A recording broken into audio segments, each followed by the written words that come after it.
इस तरह की जो शरारत करें साथियों, इससे जागना होगा। और आप लोग भी किस्मत के भरोसे बैठे हो, तभी तो कथाओं में जाते हो डरते हुए। आप अपराधी हो, आप और हम भी अपराधी हैं। इसलिए अपराधी है जब घर की औरतें, बच्चे या किसी इस तरह के प्रोग्राम में जाते हैं, हम हिम्मत से कह नहीं पाते, हमें इतने डर में डाल दिया गया। एक छोटी सी मूर्ति, बकवास मूर्ति, किसी भी उसकी जिसका कोई अस्तित्व नहीं, जिसका माँ बाप का पता नहीं, जिसके बारे में पूछे तो इतिहास नहीं, सबूत नहीं, उसके बारे में उसको मूर्ति को कहना इधर फेंको इसको। बच्चे ने देखा ही नहीं। कई ऐसी मूर्तियां हैं जो आजकल कहीं भी देखोगे, जिंदा आदमी, जिंदा लोग, जिंदा जानवर ऐसे होते ही नहीं। उस चीज़ को दिखा दोगे तो क्या होता है पता आपको? आपके बच्चे डरते हैं, मानसिक गुलाम बनते हैं, बचपन में मानसिक विकास नहीं होता। उस मूर्ति को हटाने के लिए आप भी कह नहीं सकते अपनी बीवी को, क्योंकि आपको भी डर लगता है कभी पता नहीं कल क्या हो जाएगा, नौकरी से चला जाऊँ, एक्सीडेंट हो जाऊँ, फलाना हो जाऊँ। कुछ नहीं होता, और जो होता है उसको आप भी नहीं रोक सकते, ना कोई सांड प्रकृति।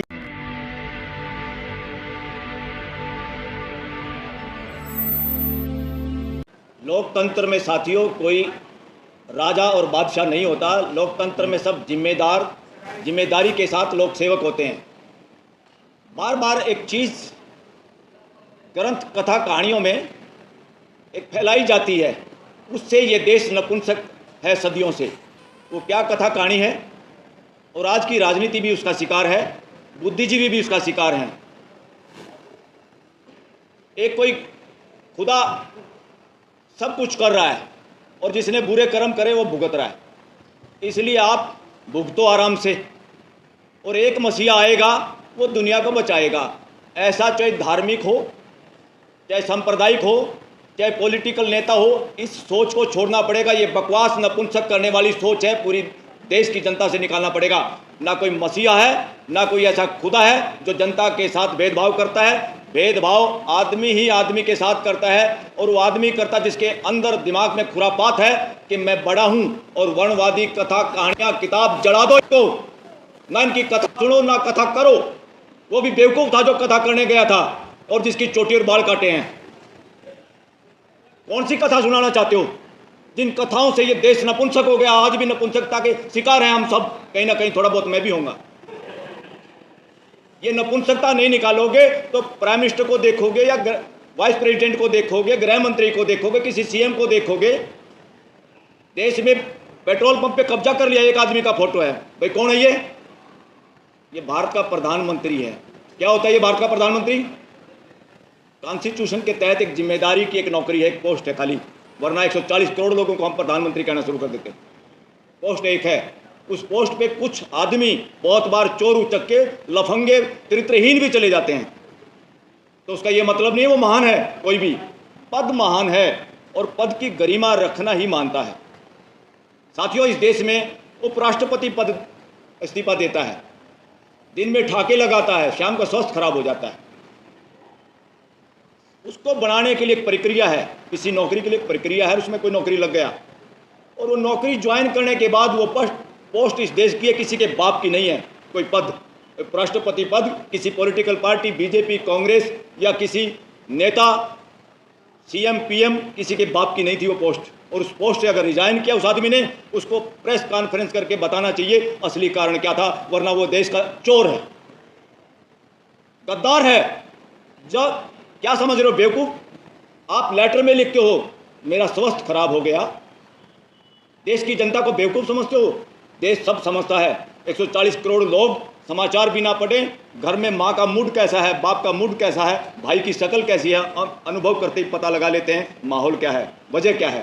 पूरा देश उनके इस्तीफे में लिखी हुई बात पे शक करता है और वो झूठ है। और उसी झूठ पे ट्वीट करता है प्रधानमंत्री नरेंद्र मोदी कि उनको बहुत अपॉर्चुनिटी मिली सेवा करने की और उनके स्वास्थ्य के लिए शुभकामनाएं।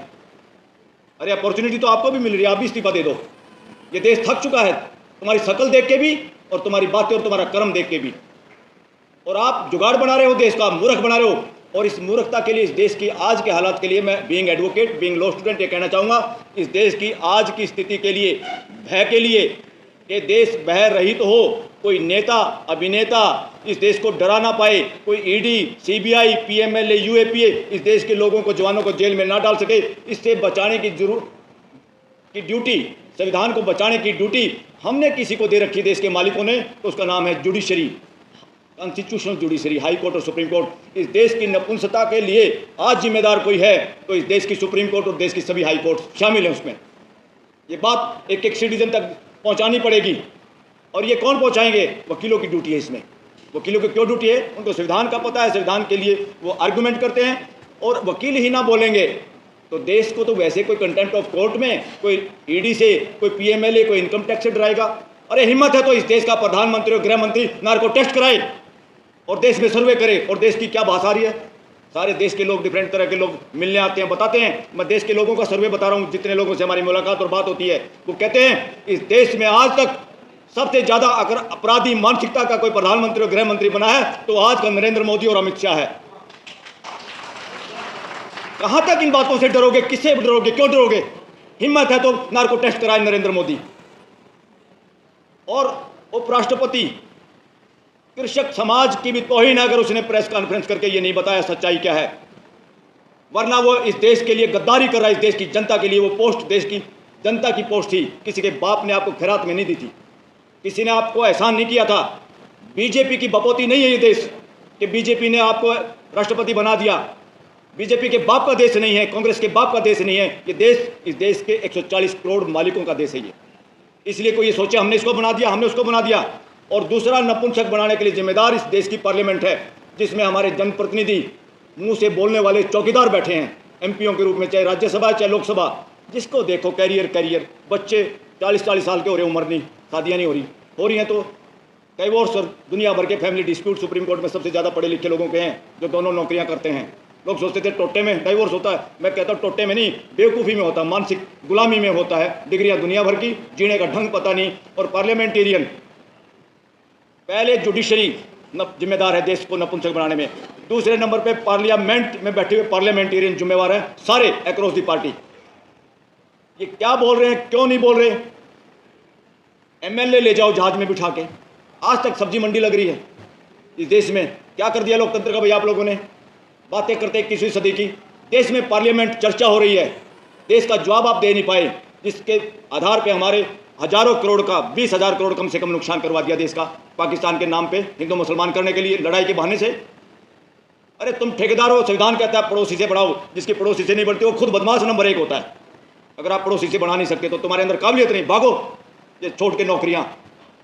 प्रधानमंत्री हो चाहे मंत्री हो चाहे अपोजिशन के लीडर। और दूसरा, लोकतंत्र में अपोजिशन नहीं होता, इस देश में गलत परंपरा चल रही है साथियों। दूसरा, जो सनातन की चादर ओढ़े हुए, चोरी की चादर, वो सनातनी नहीं है। सनातनी परंपरा के कौन लोग हैं? तथागत बुद्ध, महावीर, जैन और गुरु नानक। ये 3-4 पंथ जो हैं, वर्णवाद को छोड़ के सारे पंथ इस देश के सनातनी परंपरा है। वर्णवाद सनातनी परंपरा नहीं है, इसको नोट कर लो, देश में फैलाओ इस बात को। ये चोरी, ठगी, बेईमानी की चादर ओढ़ के सनातनी ठेकेदार इस देश को नपुंसक बना रहे हैं, मानसिक गुलाम बना रहे हैं। और इस देश में चोरी चकारी से उन चीज़ों को लागू कराना चाहते हैं। कावड़ में क्या करोगे भाई? कावड़ में स्कूलें बंद कर रहे हो और कावड़ वालों पे फूल बखेरे हो। अरे फूल बखेरने हैं तो उत्तर प्रदेश के मुख्यमंत्री अपनी मेहनत की, अपनी मजदूरी, पसीने की कमाई से फूल बखेर, जिसके यहाँ बखेरने हैं, कोई रोक नहीं रहा तुम्हारे को। तुम देश के टैक्स के पैसे से, पूरी देश की जनता का पैसा है, उसमें फिर पूछो मुसलमान भाइयों से कि फूल इनके ऊपर फेंके कि नहीं फेंके। पूछो बहुजन समाज से, इनके ऊपर फूल फेंके कि नहीं फेंके। जानबूझ के डरा के आस्था, कोई घंटे की आस्था नहीं। मैं इस शब्द को बार बार बोलता हूँ, हालांकि मैं कईयों को कहता हूँ इसको डिलीट भी कर दो, क्योंकि हरियाणवी में समझाने का तरीका है। 20 सेंटेंस बोलने की बजाय एक बोल दो कि ये बकवास है।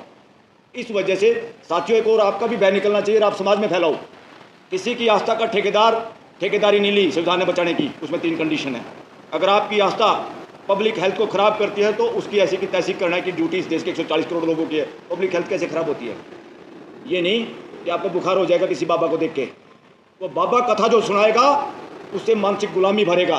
वो प्रेजेंट की बात से डरता है, वो प्रश्न पूछने से डरता है, उसको पता किसी बात का नहीं।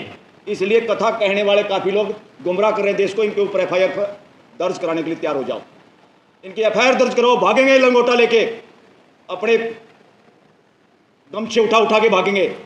एक तरह से ये असली जो लोग देश को मानसिक गुलाम बना रहे हैं कथा कहानियों के जरिए, सिलेबस में उस तरह की किताबें लगाने के लिए इन्होंने यूनिवर्सिटियों पे कब्जा कर लिया। और यूनिवर्सिटियों के अंदर एक VC होता है, कहते पोस्ट एक है, रिजर्वेशन नहीं होगी। अरे बकवास मत करो, एक स्टेट में जितनी यूनिवर्सिटी है उन पर रिजर्वेशन लागू करो, कितने वीसी बनते हैं उसमें बांटो समाज को, सेंट्रल गवर्नमेंट की कितनी यूनिवर्सिटी इकट्ठी करो उनको और उसमें बांटो। ये जानबूझ के इस तरह की जो शरारत करें साथियों, इससे जागना होगा। और आप लोग भी किस्मत के भरोसे बैठे हो, तभी तो कथाओं में जाते हो डरते हुए। आप अपराधी हो, आप और हम भी अपराधी हैं।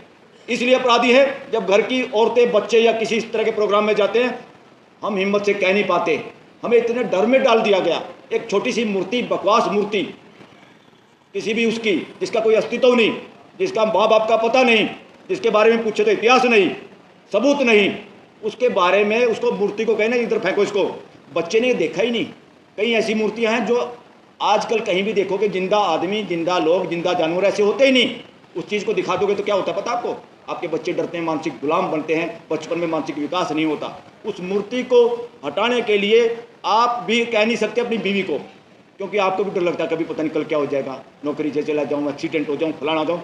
कुछ नहीं होता, और जो होता है उसको आप भी नहीं रोक सकते। ना कोई सांड प्रकृति में है। जो घटनाएं, जो नियम प्रकृति के हैं वो किसी ने बनाए नहीं हैं, वो हैं ग्रेविटेशनल गुरुत्वाकर्षण का नियम न्यूटन के बाप ने नहीं बनाया, ना न्यूटन ने बनाया। उसने समझ के वो बात बता दी दूसरों को, इसलिए हम कहते हैं न्यूटन का नियम। जो कुछ है अस्तित्व में है। ये वहम छोड़ दो कि भाई मेरे घर में भी एक बच्चा पैदा हुआ, मैंने घर बना दिया, हमने ये हॉल बना दिया, ये कैमरे बना दिए। ये सोच के हमें ये लगता है कि दुनिया भी किसी ने बनाई होगी। ये नहीं बनाई किसी ने, जब तक ये समझ में नहीं आएगा, जब तक ये वहम खत्म नहीं होगा आप लोगों का। कितनी कथा सुन लो, ये कथा उसी में घुमाएंगे। ये धंधा है, धंधा। मॉल में तो जाओगे, महंगी चीज़ मिल जाएगी, मिलावटी मिल जाएगी, कुछ तो मिलेगा। यहाँ तो जेब भी कटवाओगे, मानसिक गुलाम बन के आओगे। ऐसी गुलामी ना रंग भेद नीति में है थी विदेशों में, ना दास प्रथा में थी। इस देश का बेड़ा गर्क करने वाली वर्णवादी मानसिकता, वर्णवादी व्यवस्था, व्यवस्था नहीं है ये। इसने विदेशी आक्रांताओं के साथ भी मिलकर इस देश के साथ षड्यंत्र किया। इनको कोई लेना देना नहीं इस देश की गुलामी से। ये किसी के साथ भी हाथ मिला के अपनी मोनोपोली बनाने के लिए बने रहना चाहते हैं। इस बात को पहचानो। और एक गैर कानूनी अनरजिस्टर्ड ऑर्गेनाइजेशन जिसका नाम आरएसएस है, उसके सारे लोग, उसकी बिल्डिंगें देखो कितने कितने पैसे की बन गई है। कहाँ से आया? सारे बीजेपी के ऑफिस इस देश में इतने बड़े बड़े बन गए, कहाँ से आया पैसा?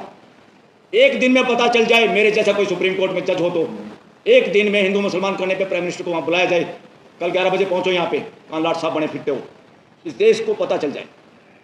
हिम्मत होनी चाहिए। ये पावर है, ये ड्यूटी दे रखी है हमने। और जब ये duty supreme court, high court ना करे तो फिर क्या करोगे?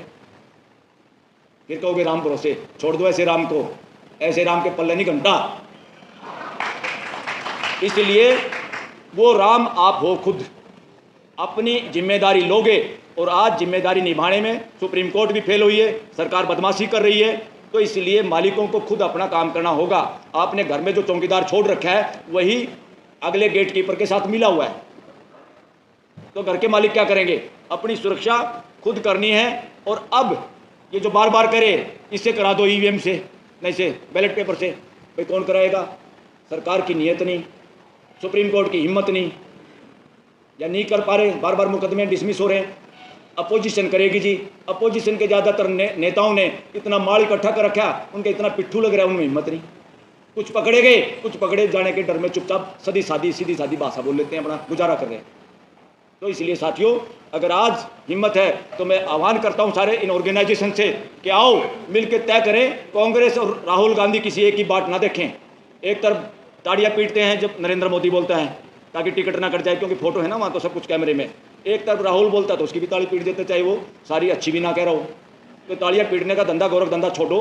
अकेले राहुल के भरोसे भी रहना छोड़ दो, और अकेले नरेंद्र मोदी को तो देख ही लिया आप लोगों ने। अगर इलेक्शन बैलेट पेपर से कराना है तो अब जनसभा तो ऐसी तो करते रहो, मगर ये जनसभा देश में करो। और जरूरत पड़े तो सुप्रीम कोर्ट से पदयात्रा शुरू करो, पहले दिल्ली की कर दो, हम सब मिलकर। सबसे आगे मैं मिलूंगा कि बैलेट पेपर से चुनाव होगा और देश की जनता तैयार है। आप निकलोगे जिस सड़क से, हम ये नहीं कहेंगे हमारे साथ शामिल हो जाओ। दिल्ली के लोग बहुत डरपोक भी हैं, क्योंकि सबको गुजारा करना, किसी को किराया देना है, किसी को अपने बच्चे पढ़ाने हैं। सारा शहर उलझ पुलझ हो रहा है, सब बहम है बेचारे। इसलिए मैं दिल्ली को कहता हूँ नौकरों का शहर। ये नौकरों का शहर है, नौकरों में हिम्मत नहीं होती। सब गुजारे के चक्कर में कई करोड़ लोग इकट्ठे हो रहे हैं यहाँ पे, मगर सब हिम्मती हैं, जायज़ बात का सब साथ देना चाहते हैं। अगर एक पदयात्रा निकाले, चाहे हम 50 आदमी हों, हम ये कहेंगे किसी को नहीं आना भाई, सिर्फ अपने घरों के बाहर या एक बार सड़क पे आके शक्ल दिखा दो जिसके दिल करता हो, तो देखना सड़क के दोनों तरफ कितने लोग होंगे। जब आपको पता चल जाए, इस देश को भी पता चल जाएगा, और ये ईवीएम फिर अपने आप ताले में बंद हो जाएगी, रद्दी में बेचनी पड़ेगी, ऑक्शन करनी पड़ेगी ईवीएम मशीनों की इस देश के अंदर। वही एक तरीका, बाकी कोई तरीका नहीं। जब संविधान को बचाने में, संविधान के हिसाब से सिस्टम को लागू करने में कोर्टें फेल हो जाती हैं, तो देश के लोगों के साथ जनरल बॉडी है ये देश। जब आपकी सोसाइटी की टीम, एग्जीक्यूटिव कमेटी करप्ट हो जाती है, काम नहीं कर पाती, नपुंसक हो जाती है, तो जनरल बॉडी मीटिंग ही डिसाइड करती है, उन्हीं को काम करना होता। आओ मिलके वो सब काम करें। और देश में रिजर्वेशन, ये बहुत सारे लोगों के दिमाग में बड़ी गड़बड़ रहती है, रिजर्वेशन से बहुत फुदकते हैं। क्यों फुदकते हैं? काटड़ू भी भैंस का दूध पीने से जब उसको हटाते हैं वो भी फुदकता, छोड़ता नहीं। जिनको चस्का लगा हुआ ना गैर कानूनी, गैर बराबरी बेनिफिट उठाने का, वो इसको छूटने नहीं देंगे। उनको समझाने का भी है साथ साथ, और दूसरे तरीके से वोटिंग की ताकत से भी समझाने के कई तरीके होते हैं, वो हर तरीका अपनाना पड़ेगा। संविधान के दायरे में रहते हुए हमें तुरंत अगर इम्प्लीमेंट करना हो तो ये इंतजार ना करें कि कोई पॉलिटिकल पार्टी का अध्यक्ष, भाई यहाँ राहुल निकालेगा यात्रा। अरे राहुल क्यों निकालेगा? सारे ठेकेदारी राहुल को क्यों दे रहे हो? एक सांड चाहिए क्या देश को? यही तो वर्णवादी व्यवस्था है। वर्णवाद में है क्या? मैं खास, मैं बड़ा, मैं देव, मैं देवता। अरे देवता नहीं चाहिए, मानस चाहिए। बहुत दिन हो लिए इन देवताओं के चक्कर में, गॉड के चक्कर में, गॉड के चक्कर में इसी तीसी होली पूरे समाज की। अब इंडिया को इससे बाहर आना है। एक तो अपने घरों में कोई ऐसी किताब जिसमें जाति पाति को सही ठहराने की किताब हो, उनको फेंक दो। और मैं तो कहूँ रद्दी में भी मत बेचो, कोई और पढ़ लगा सस्ती लेगा, उसको जला दो, उनको जलाओ।